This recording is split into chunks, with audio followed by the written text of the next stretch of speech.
بسم اللہ الرحمن الرحیم۔ السلام علیکم ناظرین۔ دنیا کی طرز زندگی میں ایک انقلاب برپا کیا تھا پہیے کی ایجاد نے، اور دوسرا انقلاب برپا کیا کمپیوٹر کی ایجاد نے۔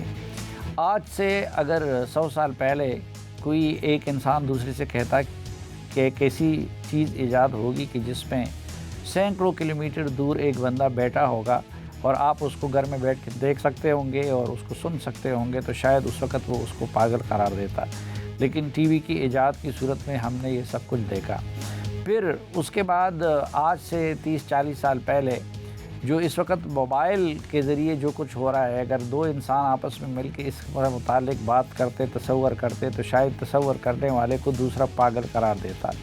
لیکن آج چشم فلک نے وہ نظارہ بھی دیکھ لیا کہ موبائل فون کی صورت میں ایک آلے کی شکل میں آپ کے پاس نہ صرف یہ کہ دنیا بھر تک ایکسیس ہوتا ہے، بلکہ آپ ہر طرح کی معلومات بھی اس پہ حاصل کر سکتے ہیں۔ ہو سکتا ہے آج سے چند سال بعد جہاں اب میں بیٹھا ہوں آپ سے بات کر رہا ہوں، تو ہو سکتا ہے کہ میری جگہ کسی روبوٹ نے لے لی ہو، اور روبوٹ ٹی وی اینکر کا بھی کام کر رہا ہو اور نیوز ریڈر کا بھی کام کر رہا ہو۔ اس سے اندازہ لگا سکتے ہیں آپ کی نئی دنیا میں آئی ٹی کی اور سائنس اور ٹیکنالوجی کی کتنی بڑی اہمیت ہے۔ اور ہماری خوش قسمتی ہے کہ اس وقت نگران حکومت میں آئی ٹی کا اور سائنس اور ٹیکنالوجی کا شعبہ ایک ایسے فرد کے حوالے کیا گیا ہے جو خود اس میدان کے شہسوار ہیں۔ ڈاکٹر عمر سیب صاحب نے پوسٹ گریجویٹ کی ہے، اور اس کے علاوہ وہ برطانیہ کی یونیورسٹیوں سے پڑھے ہیں اور امریکہ کی یونیورسٹیوں میں پڑھاتے رہے ہیں۔ کسی زمانے میں پنجاب آئی ٹی بورڈ کے چیئرمین بھی رہے، اور اس لحاظ سے انہوں نے بہت بڑے کام کر کے اپنا نام کمایا۔ آج کل وفاقی وزیر ہیں سائنس ٹیکنالوجی اور انفارمیشن ٹیکنالوجی کے لیے۔ ہم نے ان کو زحمت دی ہے اور ان سے یہ جانیں گے کہ دنیا میں اس وقت آئی ٹی کے میدان میں کیا کچھ ہو رہا ہے، کیا کچھ ہونے جا رہا ہے، اور پھر اسپیسیفکلی ان سے جانیں گے کہ ان کی وزارت نے ابھی تک اس مد میں کیا کام کیا ہے۔ بہت شکریہ ڈاکٹر صاحب، بہت مہربانی۔ یہ جو بات کی جا رہی ہے آرٹیفیشل انٹیلیجنس کا دور آ رہا ہے، یہ کیا چیز ہے آرٹیفیشل انٹیلیجنس؟ شکریہ ایک تو آپ کو مجھے بلانے کا اپنے شو میں۔ I've been wanting to do this for a long time. This is long overdue. So I'm glad that I'm here. I'm a big fan of what you do. آپ کی مہربانی ہے۔ سر، اے آئی جو آرٹیفیشل انٹیلیجنس ہے، یہ یہ ہوا تو آف کورس بہت دیر سے تھی۔ جب میں پی ایچ ڈی کر رہا تھا تب بھی اے آئی ہوا کرتی تھی، لیکن اتنا ریئل نہیں تھی۔ تب اگر آپ نے کسی کی تصویر دیکھ کے اس کو ریکگنائز کرنا ہے کہ یہ شکل کس کی ہے، آپ نے کسی کی ہینڈ رائٹنگ ریکگنائز کرنی ہے، کسی کی اسپیچ کو ریکگنائز کرنا ہے، آپ نے کوئی ویڈیو ریئلسٹک کوئی امیج جنریٹ کرنا ہے، ویڈیو جنریٹ کرنی ہے کہ آپ کے یہاں ہوئے بغیر آپ کی ڈیپ فیک ویڈیو بن جائے اور دیکھ کے پتہ نہ چل سکے کہ آپ ہیں یا کمپیوٹر جنریٹڈ ہے، تو اس وقت نہ تو کمپٹیشن اتنی زیادہ تھی، کوئی اتنی کمپٹیشن پاور نہیں تھی، ٹریننگ ڈیٹا نہیں تھا، اور اتنے الگورزمز نہیں تھے۔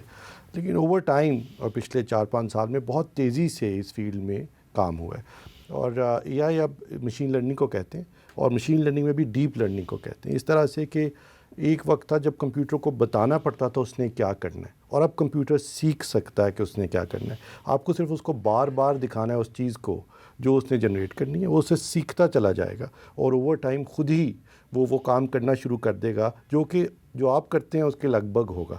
آف کورس کمپیوٹرز بہت ساری چیزیں نہیں بھی کر سکتے، یہ کہ آف کورس ان میں ایموشنز نہیں ہیں، اس میں فور سائٹ نہیں ہے، اس میں ججمنٹ نہیں ہے، اس میں بائس نہیں ہے۔ سو اس میں کمپیوٹرز میں بہت ساری ایسی چیزیں جو اللہ نے انسان میں ڈالی ہیں وہ نہیں ہیں، لیکن وہ بہت سارے کام جو کہ ریپیٹیو نیچر کے، فار انسٹنس جیسے آپ نے فرمایا خبریں پڑھنے کا کام، تو یہ ایک پرفنکٹری نیچر کا، ریپیٹیو نیچر کا کام ہے۔ آف کورس یہ آٹومیٹ ہونے چلا ہے، آف کورس اس کو computer generated avatars, newspaper readers بن جائیں گے، نیوز کاسٹرز بن جائیں گے۔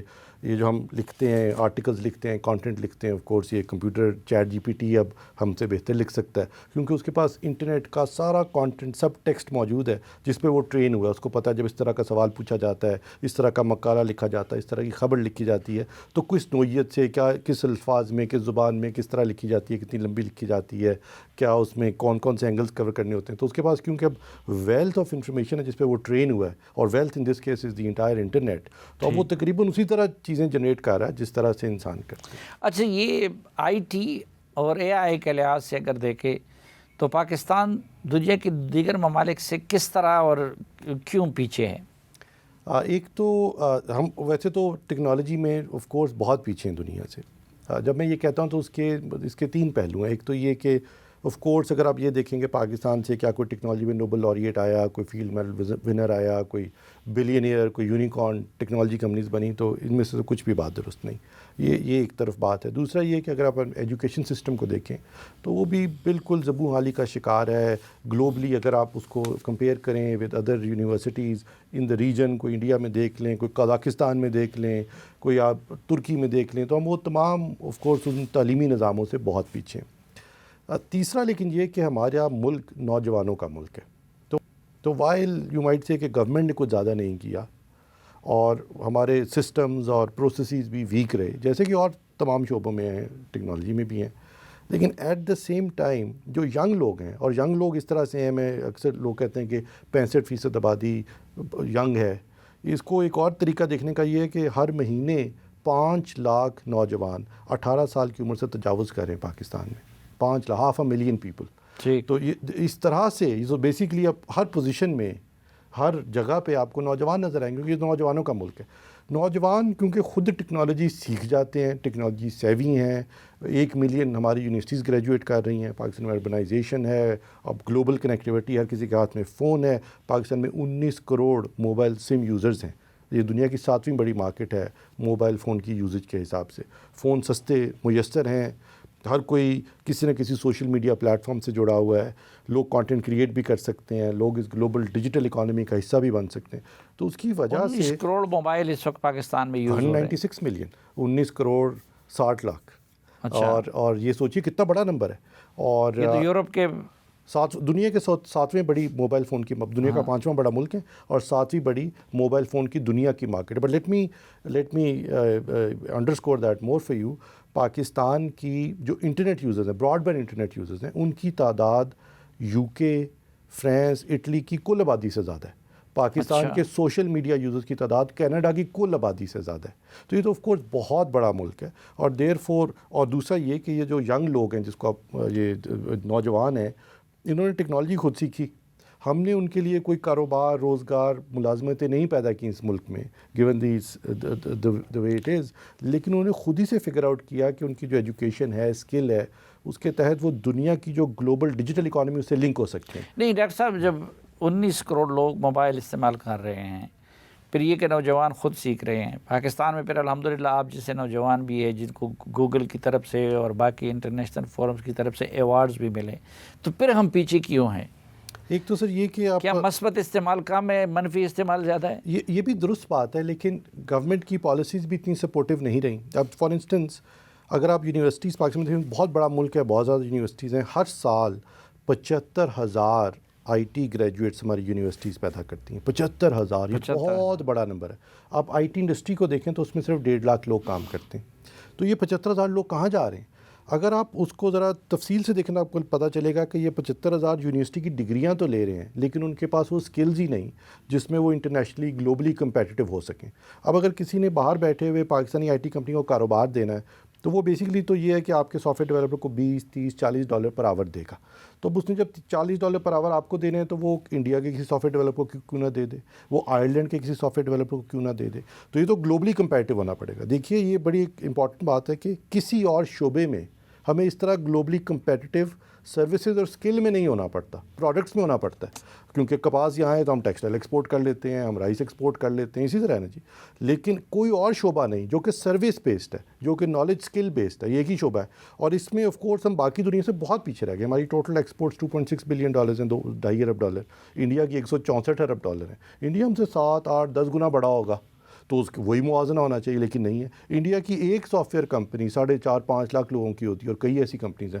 ہماری ٹوٹل سافٹ ویئر انڈسٹری میں 1.5 لاکھ لوگ کام کرتے ہیں. وہ اس لیے کہ ہم نے وہ اپنی یوتھ کو نہ سکلز دی, نہ تعلیم دی اس کوالٹی کی کہ ان دس انڈسٹری جو کہ گلوبلی کمپیٹیٹیو ہے, روز اس میں چینجز آتی ہیں, روز ایڈوانسمنٹس آتی ہیں, تو وہ وہاں پہ یوٹیلائز ہو سکیں. اسی لیے اب یہ جو پچھلے 4-5 ماہ میں بہت میں نے فوکس کیا ہے کہ ہم جو یونیورسٹی سے گریجویٹ پروڈیوس کر رہے ہیں, سب سے پہلے کہ وہ ایک کوالٹی ایشورنس ٹیسٹ پاس کریں کہ وہ آخر کس معیار کے ہیں.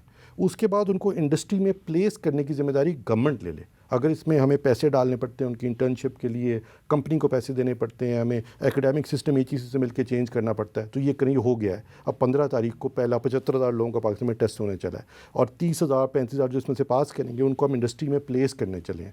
اور ہر سال سوچئے کہ اگر ہم 1 لاکھ لوگ انڈسٹری میں پلیس کریں ایڈیشنل، تو ایک سافٹ ویئر ڈیولپر $25,000 سال کے کما سکتا ہے۔ تو یہ $2.5 بلین بنتے ہیں 1 لاکھ لوگ ہر سال ایڈ کر کے، اور یہ انشاءاللہ مجھے لگتا ہے کہ 2 سال میں ہم تقریباً 2 لاکھ لوگ ایڈ کر چکے ہوں گے۔ چلے اللہ کرے ایسا ہو۔ ناظرین ایک مختصر سی بریک لیتے ہیں اور پھر واپس آئیں گے۔ تو ڈاکٹر صاحب نے وزیرات کچھ وعدے کیے تھے، ان وعدوں کے بارے میں ان سے پوچھیں گے کہ وہ وعدے انہوں نے کس حد تک پورے کیے۔ ہمارے ساتھ رہیے۔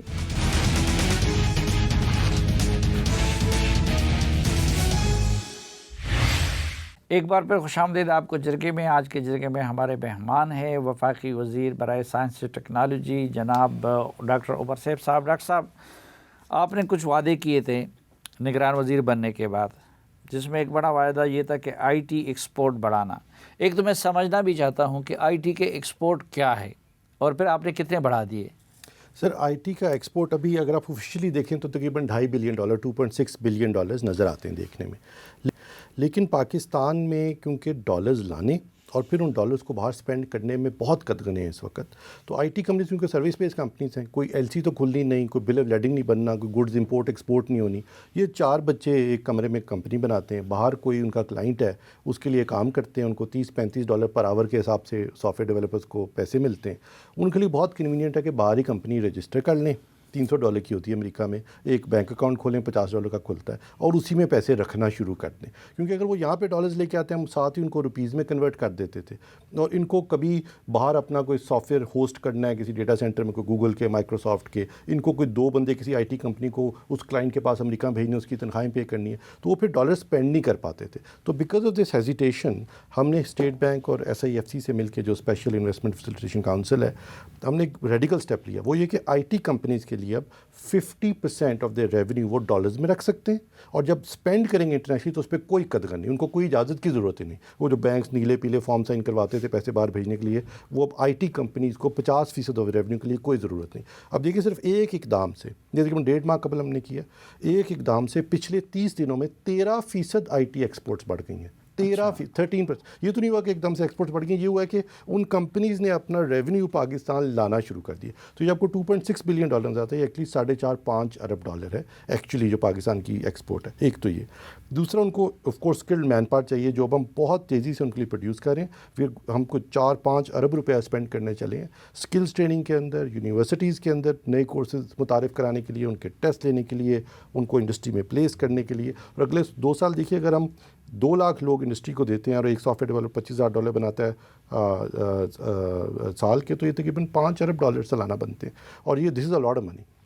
ابھی تقریباً 2.5 ارب یا 4 ارب ایکسپورٹ ہے، تو ڈبل ہو جائے گی just by giving the more skilled main power. لیکن ایک اور بہت بڑا فنومینا، اور آپ نے پہلے بھی یہ سوال کیا کہ نوجوان جو ہیں ان کو ہم نے چلے یہاں ملازمتیں نہیں دیں، کمپنیاں چھوٹی چھوٹی ہیں، باقی سب سے بڑی کمپنی 3-4-5 ہزار لوگوں کی ہوگی، لیکن انہوں نے خود سے فگر آؤٹ کیا کہ میرے پاس اسکل ہے، میں ایک لیجرمنٹ، میں نے کامرس میں ڈگری کی ہے، میں لیجر مینٹین کر سکتا ہوں، میں ایک ریڈیولوجسٹ ہوں، ڈاکٹر ہوں، میں ایکس رے پڑھ سکتا ہوں، میں انگریزی لکھ سکتا ہوں، ایک کانٹینٹ لکھ سکتا ہوں، میں لوگو ڈیزائن کر سکتا ہوں، ڈیزائنر لوگو ڈیزائن کر سکتا ہوں۔ دنیا میں اب بڑی بڑی مارکیٹ پلیسز بن گئی ہیں۔ مارکیٹ پلیس کا مطلب ہے جیسے آپ امیزون، ای بے پہ جاتے ہیں، اسی طرح fiverr.com پہ جاتے ہیں، اپ ورک پہ جاتے ہیں، جہاں پہ جا کے اپنا پروفائل بناتے ہیں، اور دنیا بھر سے چھوٹے چھوٹے ٹاسک، $5-10-15 کے ٹاسک ہر وقت اس مارکیٹ میں آؤٹ سورس ہو رہے ہوتے ہیں کہ کیا دنیا میں کوئی میرا یہ لوگو بنا دے گا، میں $5 دے دیتا ہوں، کوئی یہ وائس اوور کر دے گا، میں $10 دے دیتا ہوں، کوئی ویڈیو بنا دے گا، میں $15 دے دیتا ہوں۔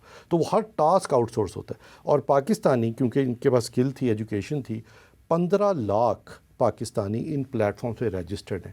اگر ان کا نمبر دیکھا جائے تو دنیا میں دوسری بڑی آن لائن ورک فورس ہے پاکستانی ہوگی، دوسری بڑی، امریکہ کے بعد دوسری بڑی، انڈیا 4تھے نمبر پہ، ریونیو دیکھیں تو پاکستان 4تھے نمبر پہ، نمبر آف پیپل جو ہم نے ٹرین کیے ہیں، جو یہ فری لانسرز ہیں، آن لائن فری لانسرز ہیں، 15 لاکھ ان پلیٹ فارمز پہ رجسٹرڈ ہیں۔ ان کو 2 پرابلمز ہیں ان نوجوانوں کو جو گھروں سے بیٹھے کام کر رہے ہیں اور خود سے کر رہے ہیں اور اسی گلوبل مارکیٹ پلیس میں کر رہے ہیں۔ ایک ان کو مسئلہ یہ ہے کہ ان کے پاس بیٹھ کر کام کرنے کی مناسب جگہ نہیں، جس نے دن میں $10 کمانے ہیں وہ نہ تو 5 لاکھ کا لیپ ٹاپ لے سکتا ہے کوئی ویڈیو ایڈیٹنگ کے لیے، نہ وہ کوئی دفتر 2 لاکھ روپے کا کرائے پہ لے سکتا ہے، نہ جنریٹر خرید سکتا ہے، نہ انٹرنیٹ لے سکتا ہے۔ تو ہم نے اب ای روزگار کے نام سے ایک پروگرام شروع کیا۔ یہ پہلے میں نے پنجاب میں بھی ٹرائی کیا تھا، بہت سکسیزفل تھا۔ بچے جو ہمارے ای روزگار سینٹرز میں کام کرتے تھے، یہ بنے بنائے سینٹرز ہیں جہاں پہ جا کے وہ اپنی فری لانسنگ کر سکتے ہیں۔ تو 8.5 ارب روپیہ یہ ابھی تک بچے پنجاب میں کما چکے ہیں۔ میں نے کل ان سے ڈیٹا منگوایا تھا، کوئی جو 47 سینٹرز بنائے تھے ان کا کیا بنا۔ اب ہم 10,000 ای روزگار سینٹرز پاکستان بھر میں بنانے جا رہے ہیں، اور بجائے اس کے اس کو سرکار میں بنائیں اور بلڈنگیں بنانے بیٹھ جائیں اور سرکاری ٹھیکیداروں سے بنوائیں، جو اس کا حل نکالا ہے وہ یہ کہ ہم یہ 10,000 کیسے بنیں گے؟ آپ تو مہینہ سوا مہینہ بعد سر ایک تو حکومت نے اسکیم اپروو کر دی ہے۔ سب سے پہلے تو اسکیم اپروو ہو گئی ای روزگار کی، اس کے لیے فنڈنگ اویلیبل ہو گئی، تو گورنمنٹ از لائنڈ اپ۔ دوسرا یہ کہ اب اسکیم یہ ہے کہ ہم پرائیویٹ سیکٹر کو انٹرسٹ فری لون دیں گے، کہ private sector interest free loan لے۔ اور آپ دیکھیے پاکستان بھر میں بہت ساری ان یوٹیلائزڈ ریئل اسٹیٹ ہے، کوئی پلازا بنا ختم نہیں ہوا، کوئی شاپنگ مال تھا چلا نہیں، کوئی آفس اسپیس چلی نہیں، تو وہ سب ہم سے انٹرسٹ فری لون لیں گے اور ان کو کنورٹ کر لیں گے ای روزگار سینٹرز میں، جہاں پہ نوجوان جا کے کام کریں، ان کو ریونیو ملے گا، ایک آلٹرنیٹ بزنس پلان بھی مل جائے گا، اور گورنمنٹ انسینٹیوائز بھی کریے کریں۔ تو کیونکہ یہ سرکار سے نکال کر ہم پرائیویٹ سیکٹر کے حوالے کرنے جو ان کے لیے ایک سالڈ بزنس پلان ہے، تو مجھے لگتا ہے یہ تیزی سے ہی روزگار سینٹرز بنیں گے۔ سوچیے اگر 10,000 بن جائیں اور 100 لوگوں کے ہم سینٹرز بنا رہے ہیں تو 10 لاکھ لوگ فری لانسنگ کر پائیں گے۔ اگر 10 لاکھ لوگ دن میں $30 بنائیں، جو کہ ایک فری لانسر بنا سکتا ہے، تو یہ $10 بلین سالانہ بنتے ہیں۔ تو اگر آپ ٹرینڈ مین پر آئی ٹی انڈسٹری کو 2 لاکھ دیتے ہیں تو 5 ارب ڈبل ہو جاتی ہے ان کی ایکسپورٹ۔ اگر آپ فری لانسرز کو بیٹھ کے کام کرنے کی جگہ دے دیں جس میں آسانی سے دن میں $30 بنا سکیں، وہ جو ہم نے پنجاب میں ٹرائی بھی کر لیا، تو یہ $10 بلین سالانہ بنتا ہے۔ ان کا دوسرا مسئلہ نوجوانوں کو آف کورس پیسے لینے کا۔ دیکھیے ہم نے باہر سے پیسے منگوانے، وائر ٹرانسفر آتی ہے، بڑا کاروبار ہو وائر ٹرانسفر آتی ہے، 1,000 5,000 $2 لاکھ کی وائر ٹرانسفر ہوتی ہے۔ جس نے $10 کی جاب کرنی ہے، $5 کی جاب کرنی ہے، اس کو تو $5 اسی وقت چاہیے۔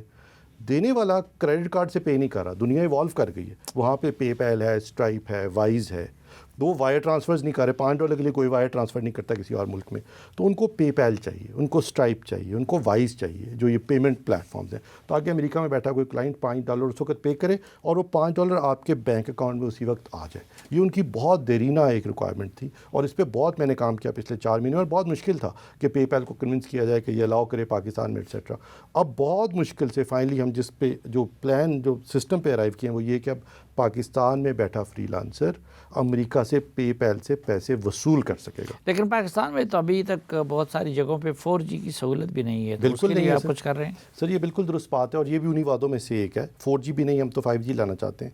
اس کی 2-3 وجوہات ہیں۔ ایک تو یہ کہ پاکستان میں 1,76,000 کلومیٹر فائبر بچھی ہے اس وقت، اور 2 لاکھ کلومیٹر مزید فائبر کی ضرورت ہے۔ ہمارے پاس 56,000 سیلولر ٹاورز ہیں، یہ جو ٹیلی کام کمپنیز کے ٹاورز ہیں جس سے یہ سگنلز ہیں، اس میں سے صرف 6,000 کو فائبر لگی ہے، 10% کو۔ 90% ٹاورز اس وقت ان کے پاس ہائی اسپیڈ کنیکٹیوٹی نہیں، تو 4G کیسے آفر کریں گے؟ وہ تو نہ جانے کس طرح آپس میں کنیکٹڈ ہیں۔ تو پاکستان میں فائبر بچانے کے لیے نئی پالیسی لے کے آئے، اس کو نیشنل فائبرائزیشن پالیسی کہتے ہیں، کہ آپ نے ریل کی پٹری ریلوے کے ساتھ ڈالنی ہے، ریلوے کا برج کراس کرنا ہے، اپنے نیشنل ہائی وے اتھارٹی کی سڑک کے ساتھ ڈالنی ہے، آپ نے DHA میں ڈالنی ہے، اپنے عسکری میں ڈالنی ہے، اپنے کینٹ میں ڈالنی ہے، آپ نے کسی ہاؤسنگ سوسائٹی میں ڈالنی ہے۔ اب ایک سٹینڈرڈ ریٹ کر دی ہے، اور گورنمنٹ میں لوگ نوٹیفائی کر دی، پالیسی بنا دی ہے یا بنا رہے ہیں؟ بن گئی، اس کو رائٹ آف وے پالیسی کہتے ہیں، یہ کیبنٹ نے اپروو کی ہے۔ تو پاکستان میں رائٹ آف وے پالیسی بن چکی ہے، اسٹینڈرڈائز ہو گئی ہے۔ اور دیکھیے اس میں بڑی بات یہ کہ یہ SIFC کے فورم سے ہم نے کروائی، تو اس میں اگر کوئی عسکری ہاؤسنگ سوسائٹیز ہیں، DHAs ہیں، کینٹس ہیں، وہ بھی تمام آن بورڈ ہیں۔ وہ ایک ہی پالیسی ہے کراس بورڈ پاکستان، کہ اگر کسی نے فائبر ڈالنی ہے تو گورنمنٹ اس کو فیسیلیٹیٹ کر رہی ہے، اور انہوں نے اب یہ تیزی سے انشاءاللہ اس پہ کام شروع ہوگا۔ دوسرا یہ کہ پاکستان کے سارے ٹیلی کام آپریٹرز مل کے، 3 ہیں ابھی اس وقت، 4 ہیں، 3 ہونے جا رہے ہیں، سارے ٹیلی کام آپریٹرز مل کر 273 میگا ہرٹز کی اسپیکٹرم استعمال کرتے ہیں۔ سوچیے بینڈ وڈتھ استعمال کرتے ہیں۔ فار کمپیریزن آسٹریلیا میں ایک آپریٹر ہے ٹیلی کام آپریٹر جس میں 350 میگا ہرٹز جس کے پاس ہے، تو وہاں ایک آپریٹر کے پاس آپ سے سارے مل کر بینڈ وڈتھ زیادہ ہے، اسی لیے آپ کو مجھے اسپیڈ فون پہ نہیں ملتی، 15 شہروں کے بعد 4G ناپید ہے، لوگوں کو کنیکٹیوٹی نہیں ملتی۔ اور حکومت کے پاس 600 میگا ہرٹز کی اسپیکٹرم موجود ہے، 300 امیجیٹلی اور 300 جس سال دسمبر میں اویلیبل ہو جائے گی۔ تو وہ 300 میگا ہرٹز کی اسپیکٹرم کو ہم نے آئیڈینٹیفائی کیا، اس پہ کورٹ کیسز تھے، ڈسپیوٹ تھے، ختم کیے، وہ ایلوکیٹ ہو گئی۔ اس کے بعد کیبنٹ کمیٹی بنی، اس کو آکشن ایڈوائزری کمیٹی کہتے ہیں، وہ بن گئی، اس نے اپروو کر دیا، اور اب اس وقت ہم اس پروسیس میں کہ یہ 300 میگا ہرٹز کی جو بینڈ وڈتھ اسپیکٹرم ہے یہ ٹیلی کام آپریٹرز کو دی جائے، آکشن کی جائے۔ لیکن ڈاکٹر صاحب پچھلے دنوں ایک خبر آئی تھی ایک کمپنی تو آلریڈی چھوڑ چکی ہے پاکستان کو ٹیلی کام کی، اور یہ کہا جا رہا ہے کہ ایک اور کمپنی بھی چھوڑ رہی ہے. نہیں اب تو کوئی نہیں چھوڑا جی، اب نہیں کوئی چھوڑا. یہ کنسالیڈیشن سر ہونی تھی کیونکہ زیادہ تر ممالک میں 3 پلیئرز ہیں ٹیلی کام کے. اس میں مسئلہ یہ کہ اس میں آف کورس بڑی انویسٹمنٹ درکار ہے، اور اب میں نے کو بتایا کہ صرف 6000 ٹاورز میں تو فائبر لگی ہے. تو اگر ہم ان کو یہ اب کہیں کہ بھائی یہ فائبر ڈالیں، اپنا نیٹ ورک امپروو کریں، 15 شہروں کے بعد بھی 4G جانی ہے، لوگوں کو تک 4G پہنچائیں، تو اس میں انویسٹمنٹ درکار ہے. اب انویسٹمنٹ کے لیے یہ کنسالیڈیشن اچھی ہے. پاکستان کا ٹیلی کام اس طرح سیٹ اپ تھا کہ ایک فرنٹ رنر پلیئر تھا، پھر 2 کافی دور سیکنڈ اور تھرڈ تھے، اور پھر ایک چوتھا پلیئر تھا جو کہ بالکل گرو نہیں کر رہا تھا کیونکہ وہ مزید انویسٹمنٹ اس ریجن میں ہی نہیں کر رہے تھے. ٹیلی نار انہوں نے ریجن ایگزٹ کر دیا، صرف پاکستان نہیں، یہ پاکستان کی طرح کے کئی ممالک سے ان کا اسٹریٹجکلی انہوں نے وہ نکل گئے ہیں. اب کیونکہ 3 ہیں اور 2 بڑے والے جو ہوں گے وہ تقریباً 1 جتنا مارکیٹ شیئر ہوگا، تو اب تو ان کو اسپیکٹرم خریدنی ہے، آ کے ان کو انویسٹمنٹ کرنی ہے، تو ہی وہ نمبر 1 پلیئر ہیں گے مارکیٹ. ایک وعدہ آپ نے 5G اسپیکٹرم آکشن کا بھی کیا تھا. ایبسلیوٹلی. تو یہ 300 سے جو میگا ہرٹز ایلوکیٹ کیے اس میں 5G اسپیکٹرم شامل ہے، اور یہ اب انشاءاللہ جولائی اگست میں یہ آکشن ہو جائے گی. وہ اسپیکٹرم آئیڈینٹیفائی کر لی گئی. اس میں بہت مشکل تھی، اس میں کچھ اسپیکٹرم فوج استعمال کر رہی تھی، انہوں نے بھی اس کو ویکیٹ کیا. کچھ کورٹ کیسز تھے، کچھ ٹیکنیکل ریزنز تھیں، ہمارے اکوپمنٹ تھے، یہ وہ بہت اس میں 4 مہینے ایفرٹ لگ کے 300 میگا ہرٹز، مطلب سوچیں جتنی بھی بینڈ سے دگنی ہو جائے گی لوگوں کو اویلیبل، وہ ہم نے آئیڈینٹیفائی کر لی ہے. اس کے اوپر گورنمنٹ کی پالیسی بن گئی ہے، انٹر منسٹریل کمیٹی بن گئی ہے، اور اب یہ سون ہم آکشن کی طرف جانے والے ہیں. اور جولائی اگست میں آپ دیکھیے گا جب ہم اسپیکٹرم آکشن کریں گے تو اس میں ریکوائرمنٹ ڈالیں گے کہ انہوں نے 5G پاکستان میں انٹروڈیوس کروانا. تو یہ جلدی نہیں ہو سکتا جولائی اگست میں؟ تو پھر آپ نہیں ہوں گے سر. بہت سے کاموں کے لیے میں نہیں ہوں گا آف کورس، میں تو 4 ماہ کا مہمان تھا، لیکن یہ چیزیں اس طرح کی تھی جو سر سالہ سال شاید دہائیوں سے التوا کا شکار تھیں. دیکھیے میرا خیال ہے پاکستان میں 2014 سے لے کے پچھلے 10 سال میں ایک دفعہ بھی سکسیسفل اسپیکٹرم آکشن نہیں ہوئی جس میں ہم اسپیکٹرم پرائیویٹ سیکٹر کو دے سکیں. اسی لیے ٹیلی کام آپریٹرز بھی ایگزٹ کر گئے اور مارکیٹ ہی گرو نہیں کر رہی اینڈ سو آن. تو یہ کرنے والے کام تھے، اس میں جو مشکل پیچیدہ کام تھے وہ میں نے کافی حد تک اس سیکٹر میں کر لیے ہیں. فائبرائزیشن پالیسی، یہ جو اسپیکٹرم آکشن ہے، 5G ہے، اسی طرح ہم نے سیل فون فائنینسنگ کی اسکیم لے آئے ہیں. ہم نے پورا نظام بنا کے دیا ٹیلی کام آپریٹرز کو کہ اب آپ کو قسطوں پہ فون مل جائے، کیونکہ لوگ افورڈ بھی نہیں کر سکتے نا. مطلب 15,000 والا فون تو لے لیتے ہیں لیکن وہ 4G فون ہی نہیں ہے، اس پہ بہت ساری سروسز چلتی نہیں. تو افورڈیبلٹی کے امریکہ آپ جائیں، آپ سال کا کانٹریکٹ سائن کریں تو آپ کو آئی فون 7 ملتا ہے، کانٹریکٹ بیس فون قسطوں پہ مل جاتا ہے. تو پاکستان میں پورا نظام وضع کیا کہ اب ٹیلی کام آپریٹرز قسطوں پہ فون دینے جا رہے ہیں، اور اگر کوئی قسط نہیں پے کر سکے گا تو پیچھے سے فون بلاک کرنے کی سہولت ان کو دے دی ہے تاکہ وہ ایک نظام میں لوگ آ جائیں. اور اب at least 2 telecom operators, اب یہ ہم 12 تاریخ کو فارملی لانچ کرنے چلیں، وہ لوگوں کو قسطوں پہ فون دینے. فون سے مجھے یاد آیا آپ نے یہ بھی وعدہ کیا تھا کہ موبائل فون کی مینوفیکچرنگ آپ پاکستان میں ہی کروائیں. آپ کو میرے سارے وعدے یاد ہیں، اس میں تو کوئی شک نہیں اس وقت. اور یہ بالکل درست بات ہے سر. ایک تو ہم سے میرے آنے سے قبل ایک سیکٹر جس میں اچھا کام ہوا وہ ہینڈ سیٹ مینوفیکچرنگ ہے. اس وقت حکومت نے پالیسی بنائی اور 35 اس وقت 35 ہینڈ سیٹ مینوفیکچررز پاکستان میں ایگزسٹ کرتے ہیں. کچھ گلوبل ہیں، کچھ لوکل ہیں، 5-7 برانڈس، اور یہ ایوریج 15,000 روپے کا فون پاکستان میں بناتے ہیں. اب سوال یہ ہے کہ ایک تو اچھے فونز کی پاکستان میں ڈیمانڈ بنانے کے لیے، تاکہ یہ جو بنا رہے ہیں اچھے فونز بھی بنا کے بیچیں، اس کے لیے ہم کانٹریکٹ بیس فونز لے کر آئیں تاکہ آپ کو انسٹالمنٹس پہ لوگ فون خریدیں گے، ڈیمانڈ بڑھے گی تو ان کی چیزیں بکیں گی. اس میں 3 چیزوں کی ضرورت ہے جس کی وجہ سے یہ سیکٹر رکا ہوا تھا.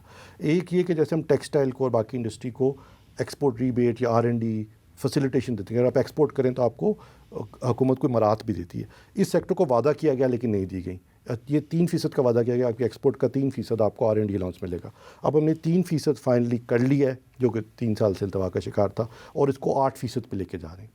دوسرا یہ کہ ان کے لیے یہ بھی ضروری ہے کہ جب فون باہر سے امپورٹ ہو تو مہنگا اور ادھر بنے اور بکے تو سستا ہو. اس کو ٹیرف ڈفرینشیل کہتے ہیں کہ باہر سے آئے تو تھوڑا سا مہنگا اور ادھر سستا ہو. تیسرا یہ کہ میں یہ بھی نہیں چاہتا کہ یہاں پہ ہم صرف فون اسمبل کرنا شروع کر دیں. آخر بنانے بھی تو ہیں، ہم نے الیکٹرانکس کی انڈسٹری بھی تو پروموٹ کرنی ہے. اس کو لوکل ریلیشن کہتے ہیں کہ ہم ان کو یہ سب فیسیلیٹیشن دیں گے، 8% تک R&D الاؤنس دیں گے، ٹیرف ڈفرینشیل دیں گے تاکہ وہ کمپیٹیٹیو ہو جائیں، انہی کے فون بکیں. لیکن اب ان کو 2-3 سال میں اسمبلی سے پروگریس کر کے کچھ کمپوننٹس کو پاکستان میں بنانا پڑے گا. اسی طرح جیسے ہم تھائی لینڈ ایک ملک ہے، اتنا بڑا ملک نہیں، لیکن دنیا کی 80% ہارڈ ڈسک تھائی لینڈ میں بنتی ہیں. 80% دنیا کی ہارڈ ڈسک تھائی لینڈ میں. کیوں؟ کیونکہ ان کے پاس انہوں نے اس طرح کی پالیسی لے کر آئے، اور جو کمپوننٹ اسپیشلائز کیا تھائی لینڈ نے وہ ہارڈ ڈسک تھیں. تو آپ لیپ ٹاپ کمپیوٹر کہیں سے بھی لے لیں, زیادہ تر اس کی ہارڈ ڈسک تھائی لینڈ سے آتی ہے. اب ایک فارورڈ لکنگ پالیسی تھی. اسی طرح اب ہمیں یہ اسپیشلائز کمپوننٹس پاکستان میں لکھے ہیں. تو یہ ٹیرف ڈفرینشیل ہے, لوکل ڈیلیشن ہے, R&D الاؤنس ہے, یہ تینوں کر کے 29 تاریخ کو ہم نے سارے ٹیلی کام یہ جو ہینڈسیٹ میں ان سے ایونٹ رکھا ہے, وہاں پہ اناؤنس کر کے گھر جائیں گے. ناظرین ایک مختصر سی بریک لیتے ہیں اور پھر ڈاکٹر صاحب کے ساتھ مگو کریں گے سوشل میڈیا سے متعلق بھی اور کئی اور اہم موضوعات سے متعلق ان کی رائے جانیں گے. ہمارے ساتھ رہیے, ایک مختصر سی بریک کے بعد واپس آتے ہیں.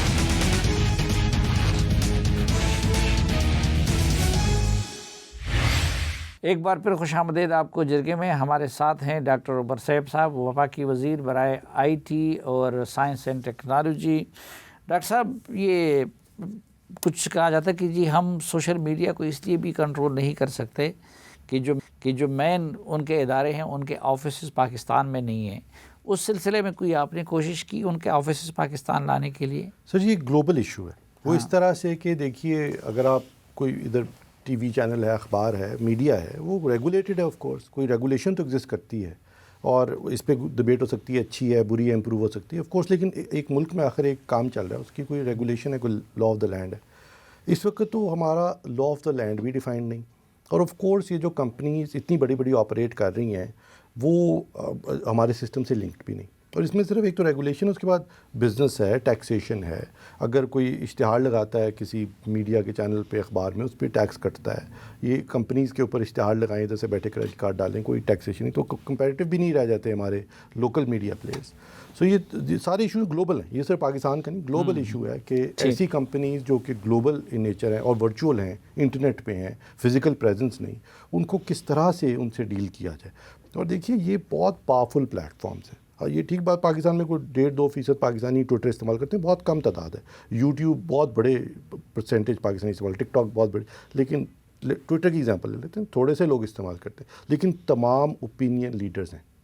ٹویٹر پلیٹ فارم کی نوعیت ایسی ہے, اس لیے اگر آپ اس پہ کوئی افواہ اڑا دیں, اس پہ آپ کوئی سلینڈرنگ شروع کر دیں, اس پہ آپ کوئی ایسی ایکٹیویٹی شروع کریں جس سے انسائٹمنٹ آف وائلنس ہو جائے, مطلب لوگ سڑکوں پہ نکل آئیں, کوئی دنگا فساد شروع ہو جائے, انتشار پیدا ہو جائے, آخر اس کے لیے کوئی تو ریگولیشن ہوگا. اور یہ جو سوشل میڈیا پلیٹ فارمز ہیں یہ انہیرنٹلی انانیمس ہیں کہ آپ کتنا آسان ہے کہ میں ایک فیک اکاؤنٹ بناؤں, اور لاکھوں کی تعداد میں ایگزسٹ کرتے ہیں پاکستان میں, اسپیشلی ٹویٹر کے اوپر, اور اس سے جو آل فال دل میں آئے بکنا شروع کر دوں. اور بنائن بھی نہیں, مطلب بعض کا تو یوں لگتا ہے جیسے یہ پیچھے سے سینٹرلی کنٹرولڈ ہے, اور کوئی سوچتا ہے کہ آج یہ چیز اچیو کرنی ہے, اور بعض کا تو وہ اس ملک کی انٹرسٹ کے لیے اچھی نہیں. اور یہ بالکل I am honest and open about this کہ اس طرح سے تو آف کورس یہ معاملہ خرابی کی طرف چلتا چلا جائے گا. اور پاکستان میں terrorist organisation recruitment social media کے تھرو کرتی نہیں.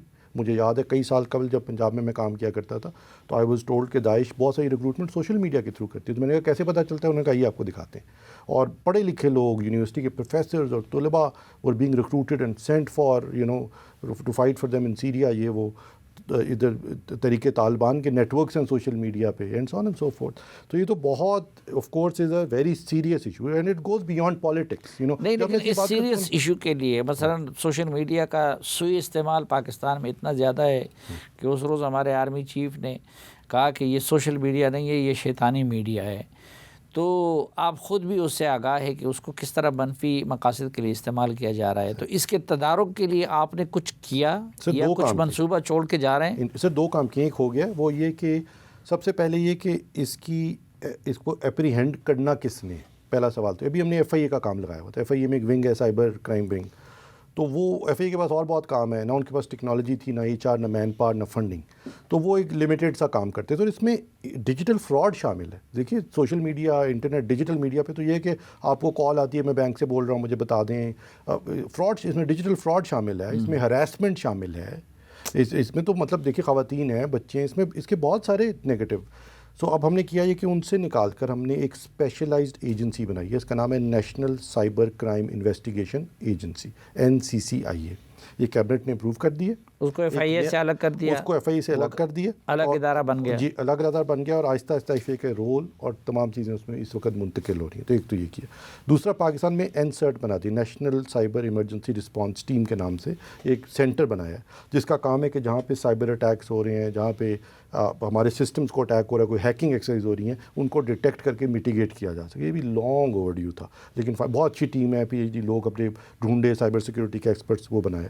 جو تیسرا کام اب ان دا ورکس ہے, اور ایک جو اس کے ڈاؤن سائڈ ہے وہ یہ کہ وہ پولیٹیسائز بڑی جلدی ہو جاتا ہے, لیکن وہ یہ ہے کہ ہمیں کوئی تو سوشل میڈیا ایتھکس کا سٹینڈرڈ ملک میں لانا چاہیے, جس میں ہم یہ کہہ سکیں کہ بھائی یہ بات انلیگل ہے, یہ ہمارا لا آف دا لینڈ یہ کہہ رہا ہے کہ یہ بات یہاں پر انلیگل ہے, سو پلیز آپ اس کانٹینٹ کو ریموو کر دیں. اس لیے نہیں کہ آپ سمجھتے ہیں کہ وہ اچھا ہے یا برا ہے یا جیسا بھی, وہ اس لیے کیونکہ لا آف دا لینڈ اس کو انلیگل ڈکلیئر کر رہا ہے. یہ نہیں کہ میری کوئی سینسٹیو مجھے بری بات لگ رہی ہے, یہ بات نہیں ہے, بری بات نہیں ہے.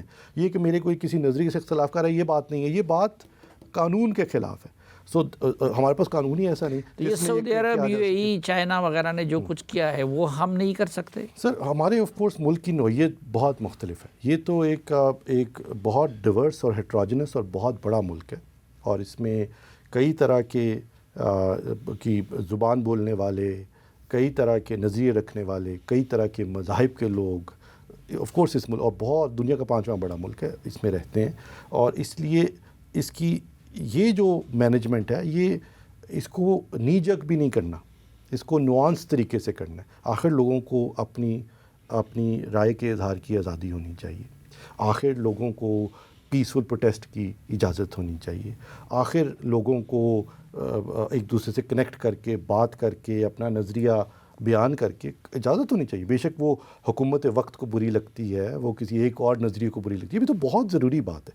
یہ میرے ایک دوست ہیں, وہ کہتے ہیں یہ ویکسین کی طرح ہے کہ یہ وقت پہ نہ لگے تو پھر بیماری بڑھ جاتی ہے. تو یہ بھی اگر لوگ اپنی اظہار نہ کر سکیں تو یہ ویکسین ہی مسنگ ہو جائے گی اس معاشرے سے.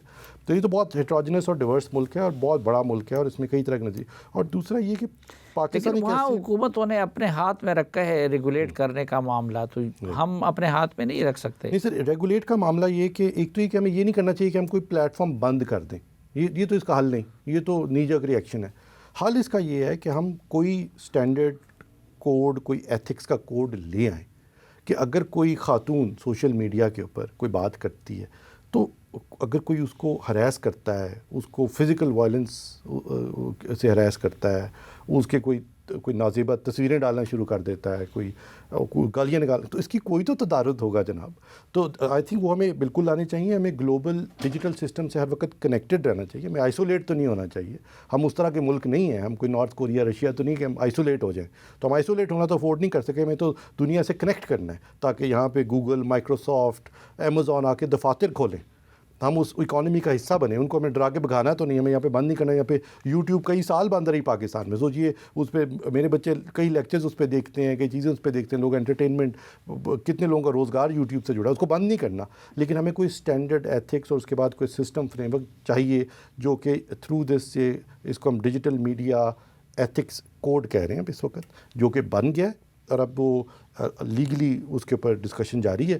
اور امید ہے انشاءاللہ کہ جانے سے قبل تمام انٹرنیشنل یہ جو سوشل میڈیا کمپنیز کو آن بورڈ لے کر اس پہ ہم کوئی نہ کوئی پروگریس ضرور کریں. اچھا ڈاکٹر صاحب, انتہائی ادب کے ساتھ لوگ اگرچہ پالیٹیشین کو زیادہ بلیم کرتے ہیں, لیکن میری طالب علمانہ رائے یہ ہے کہ اس ملک میں اگر کام نہیں ہو رہا ہے, اگر غریب آدمی کا جینا دو بر ہے, تو اس میں بڑا ہاتھ ہماری بیوروکریسی کا ہے, ان کا نکما پن ہے, اور ان کا یہ جو فائلوں میں چیزوں کو گھمانے کا سسٹم ہے, اس کی وجہ سے اس ملک میں کوئی کام نہیں ہو پا رہا.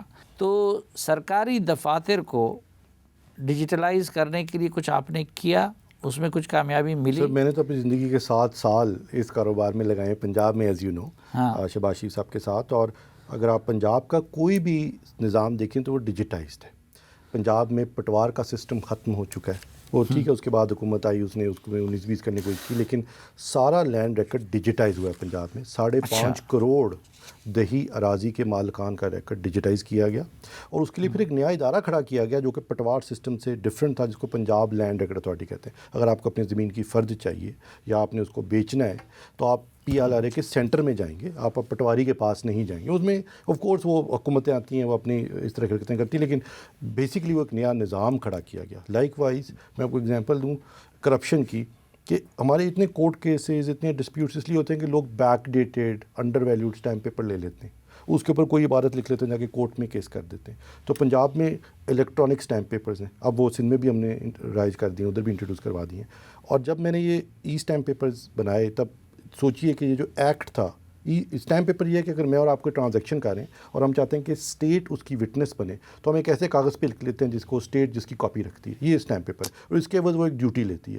یہ جو اسٹیمپ ایکٹ ہے یہ 1899 کا بنا ہوا تھا, مطلب 1900 سے قبل یہ بنا ہوا تھا. 117 سال پرانا تھا جب اس کو میں نے چینج کرنا شروع کیا پنجاب میں, اور ہم نے الیکٹرانک اسٹیمپ پیپر لے کے آئے. تب حکومت پنجاب کی اسٹیمپ ایکٹ ڈیوٹی سے جو آمدن تھی وہ 23 ارب روپیہ سالانہ تھی, 2 سال میں 53 ارب روپیہ سالانہ ہو گئی, مطلب ڈبل سے بھی بڑھ گئی. یہ کرپشن تھی back dated under valued stamp papers کی, اور لاکھوں کے حساب سے کورٹ کیسز ہیں جس میں ہم نے پولیس کے نظام کو ڈیجیٹل کیا. اللہ نہ کرے آپ کسی تھانے میں جانا پڑے, لیکن پنجاب میں اگر آپ جائیں تو یو ول بی سرپرائزڈ, آپ کی FIR ڈیجیٹائزڈ ہے, اس پہ QR کوڈ ہے, ایک تھانے میں 26 رجسٹر ہوتے ہیں, سارے کے سارے ڈیجیٹائزڈ ہیں, لنکڈ ہیں. آپ ضمنی نہیں بدل سکتے, آپ وہاں کا روز نامچہ نہیں رکوا سکتے, اور وہاں پہ پورا ایک نظام بنایا گیا. کرمنل ریکارڈ ڈیجیٹائز کیا گیا, سارے صوبوں کے کرمنل ریکارڈ کو لنک کر دیا گیا. یہ بہت فنڈامنٹل کام تھے اور بہت مشکل تھے پنجاب میں کرنے اس وقت, اور آپ شاید کچھ سے واقف ہی. اگر پنجاب جائیں, آپ کو ہمارے ای خدمت سینٹر جائیے, یہ آپ کو لگے گا آپ کسی اچھے بینک میں آ گئے ہیں, اپنی آپ ٹوکن لیں گے, باری کا انتظار کریں گے, ڈومیسائل بنوائیں گے, ڈرائیونگ لائسنس بنوائیں گے, گاڑی کو رجسٹر کروائیں گے. تمام حکومت کی سروسز پنجاب کی حد تک ڈیجیٹائز ہو گئی ہیں. اب یہی کام باقی صوبوں میں ہونے والا ہے. جب میں PITB میں تھا تو میں نے KP میں بہت کام کروایا, حالانکہ اس وقت متحارب پولیٹیکل گورنمنٹس تھیں, لیکن KP میں بہت سارے سسٹمز ریپلیکیٹ کیے گئے. میرے بڑے اچھے دوست دورانی صاحب IG ہوا کرتے تھے وہاں پہ, ناصر دورانی صاحب, تو ان کی مدد سے پولیس کا سارا نظام وہاں پہ ریپلیکیٹ کیا گیا. وہاں پہ KPIT بورڈ بنایا, میں نے اس کا ایکٹ لکھا, اس وقت بیٹھ کر KPIT بورڈ بنوایا گیا. اسی طرح سے بلوچستان کے اندر بہت سارے کام اب کیے ہیں جو کہ پنجاب IT بورڈ کا ہے. اب گول ہے کہ ہمارے پاس نیشنل IT بورڈ ہے, ادارے ہیں, لیکن جو آپ کی دوسری بڑی بات ہے وہ یہ کہ یہ بیوروکریسی والا پوائنٹ بہت اچھا ہے. لیکن مجھے یہ لگتا ہے کہ اس کو بھی, مطلب میں 7 سال حکومت پنجاب میں کام کیا, لوگ کہتے تھے کہ یہ تم نہیں کر پاؤ گے, لیکن مجھے لگتا ہے کہ جتنی بھی چیزیں ہم نے اٹیمپٹ کی, ہم نے تقریباً ساری مکمل کی. میں نے ایک یونیورسٹی بنائی, میں اس کا وائس چانسلر تھا. میں نے پہلا اسٹارٹ اپ انکیوبیٹر بنایا. آج پاکستان میں پچھلے 4 سال میں $800 ملین اسٹارٹ اپس میں انویسٹ ہوئے. ہم نے روزگار پروگرام شروع کیا. ساری حکومت کے driving licence, domicile, property tax, ہر چیز ڈیجیٹائز کر دی ہے پنجاب کے اندر. مجھے کوئی مشکل نہیں آئی, اسی بیوروکریسی کے ساتھ کام کیا. فیڈرل گورنمنٹ میں 4 مہینے ہو گئے ہیں سر, ابھی تک کوئی ہم 13-14 کام کر چکے ہیں, کئی میں نے آپ کو گنوائے بھی ہیں, اور کچھ بہت پیچیدہ نیچر کے تھے, اسی بیوروکریسی نے کی ہے. ایک امپورٹنٹ بات یہ ہے کہ بیوروکریسی کو آپ نے استعمال کیسے کرنا ہے, یہ بھی بہت ایک نوانسڈ بات ہے. یہ کہ آپ کو معلوم ہی نہیں کہ سسٹم چلتا کیسے ہے, اس سسٹم سے, اس پروسیس سے کام کروانا کیسے ہے, یہ بھی لوگوں کو سمجھنے کی, جو لیڈرشپ پوزیشن میں آتے ہیں ان کو سمجھنے کی ضرورت ہے. یہ ضرور ہے کہ اگر یہ آپ سسٹم دیکھیں تو it is long outlived its utility. آپ ایک DC کا 71,000 روپیہ تنخواہ ہوتی ہے ڈپٹی کمشنر کی, پورا ڈسٹرکٹ کا وہ بادشاہ ہوتا ہے, تو آپ ایکسپیکٹ کرتے ہیں وہ کرپشن نہیں کرے گا, آپ ایکسپیکٹ کرتے ہیں وقت پہ دفتر جائے گا, وقت پہ گھر جائے گا. آپ صبح اس سے تھوڑے سے ناراض ہو جاتے ہیں تو آپ اس کو ڈپٹی کمشنر سے اٹھا کے DG لائبریریز لگا دیتے ہیں, تو آپ کا خیال ہے وہ آپ کی ہر بات نہیں مانے گا. حکومت کی کوئی کارپوریشن, کوئی بورڈ فنکشنل نہیں ہے. میرے پاس اس وقت between science and technology IT کوئی میرا خیال ہے 30 کے لگ بھگ محکمے, کسی کا بورڈ فنکشنل نہیں ہے, کسی کا ہیڈ میرٹ پہ اپوائنٹ نہیں ہوا, اور بے انتہا کرپشن ہے, بے انتہا نالائکی ہے, اور بڑی بڑی تنخواہیں ہیں, بڑی بڑی مراعات ہیں, اور نو ون کیئرز اباؤٹ اٹ. اور اس کو ٹھیک کرنا یہ بھی تو ہماری ذمہ داری ہے کہ ہم آئیں ایک چھوٹے ٹینیور کے لیے 10,000 سیاسی بھرتیاں کرا دیں. یہ جو مسائل آپ کو نظر آتے ہیں کہ فلاں اسٹیٹ اونڈ انٹرپرائز, IMF کہہ رہا ہے ان کو بیچیں, کیوں کہہ رہا ہے؟ اس لیے کیونکہ کیا PIA کے ایک دن کا نہ جانے کتنے ارب پے کرنا پڑتا ہے just to keep the planes in air. تو کب تک آپ یہ کرتے, کیونکہ وہاں پہ ہزاروں کی تعداد میں ہر جگہ کے اوپر ہر محکمے میں جہاں آپ جائیں آپ کو سیاسی بھرتیاں نظر آئیں گی, اپنے گھر کے ٹھیکیدار نظر آئیں گے, اور بیوروکریسی اس کو کچھ حد تک ریزسٹ کرتی ہے, لیکن اس کے بعد مل جاتی ہے آف کورس, کیونکہ ان کی انٹرسٹ الائنڈ ہے. تو یہ اس کو ہولسٹکلی دیکھنے کی ضرورت ہے. لیکن میں مطلب ریزن آئی سے دس, جو کچھ آپ نے پنجاب میں کیا تھا تو وہ یہاں کیوں نہیں کر سکے مرکز میں؟ سر بہت تیزی سے ہو رہا ہے, اور فیڈرل گورنمنٹ کا آف کورس سروس ڈلیوری کا رول نہیں ہے. ہمارے پاس تو کوئی education, health, life stock, irrigation نہیں ہے. ہمارے تو یہی بڑے والے رول ہیں کہ فیڈرل گورنمنٹ ورٹیکلی آرگنائزڈ ہے، لیجسلیٹو ہے، کنسلٹیٹو ان نیچر، پاکستان کا سسٹم اسٹرکچرڈ اس طرح. تو جو میں نے آپ کو رائٹ آف وے پالیسی بتائی، سب صوبوں نے اس کو اڈاپٹ کیا ہے، لیکن یہ کرنا بہت مشکل تھا. ایک بات آپ نے کی تھی ای آفس بنانے کا، جی اس کا کیا ہوا؟ ای آفس تو اب چل رہا ہے. اب میری بھی ساری فائلیں الیکٹرانک آتی ہیں، لیکن اس میں امپورٹنٹ بات یہ ہے کہ یہ فائلوں کے نظام میں نقص ہے، نہیں ہونی چاہیے، وہ الیکٹرانک ہونی چاہیے، اور فیڈرل گورنمنٹ میں ہیں بھی، پنجاب میں ساری ہیں، لیکن ایکچوئل جو فنکشن ہے گورنمنٹ کا اس کو ڈیجیٹائز کرنے کی ضرورت ہے. سو فار انسٹنس اگر ہم کہتے ہیں کہ ہمارے جو اریگیشن کا پانی چوری ہوتا ہے تو بھی کوئی ٹیلی میٹری سسٹم لگائیں، وہ فائلوں کو بھی ڈیجیٹائز کر لیں، لیکن ایکچوئل نظام کو ڈیجیٹائز کریں. اسی طرح کورٹ کیسز، آپ کورٹ میں کیس فائل کریں، اسٹے لے لیں، جوڈیشل برانچ کو تھوڑے سے پیسے دے دیں، 20 سال کیس نہیں لگے گا. تو بھی کوئی جوڈیشل مینجمنٹ پلان ہے، اس کو آئی ٹی کے سسٹم سے لنک کریں، جو لاہور ہائی کورٹ میں کیا منصور شاہ صاحب نے، میں نے اس وقت ہم نے 4 سال اس کام پہ لگائے. اور اب لاہور ہائی کورٹ میں اب جائیں تو کیسز سسٹم لگاتا ہے، کاز لسٹ آٹومیٹکلی جنریٹ ہوتی ہے، اسکیجولنگ خود ہوتی ہے. وہ اب آپ وہ سرکولیشن سے کیس کو باہر نکلوانا بہت مشکل کام ہے. اب وہ ٹھیک ہے، اس میں پوش اینڈ پش ہوتا ہے، لیکن ایک سسٹم بن گیا. اسی کو اب سپریم کورٹ میں بنانے کی کوشش کر رہے ہیں، اور انشاءاللہ جو 7 فروری وعدہ کیا ہے منصور صاحب سے ہم نے کہ اس کو ادھر بھی انشاءاللہ رائج کرتے ہیں. وفاقی وزیر سائنس و ٹیکنالوجی اور انفارمیشن ٹیکنالوجی جناب ڈاکٹر عمر سیف صاحب، ہمیں وقت دینے اور ہم سے بات کرنے کا بہت شکریہ. ناظرین، اس دعا کے ساتھ کہ آپ جہاں بھی رہیں خوش رہیں، ڈاکٹر صاحب کے ایک بار پھر شکریہ کے ساتھ آج کے اس جرگے سے اجازت چاہتا ہوں. اللہ حافظ.